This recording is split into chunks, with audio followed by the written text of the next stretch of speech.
In the last video, we looked at how we could construct a curve by intersecting two surfaces. In a somewhat related problem, I want to now start with a curve and show that it lies on a surface. Okay, so I want to show that this curve that I've given here lies on the paraboloid z equals x squared plus y squared.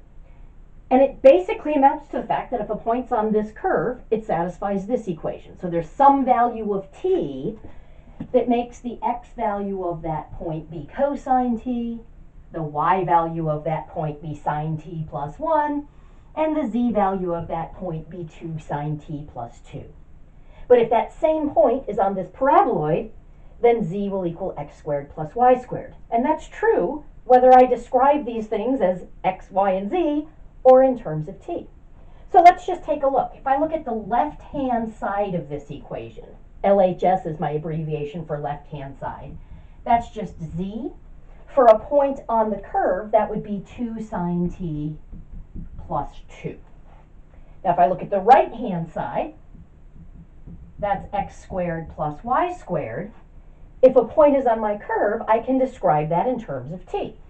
So x squared would become cosine squared t. Y squared would become sine of t plus 1 squared. Now, of course, that's going to mean sine t plus 1 times sine t plus 1. So let's see what that gives us. We're going to have our cosine squared still. Plus, if I FOIL this out, we'll get sine squared t plus 2 copies of sine t plus 1. Well, cosine squared plus sine squared is 1. I can combine that with the other one. I get 2 sine t plus 2, which is equal to z, which was my left-hand side. Okay.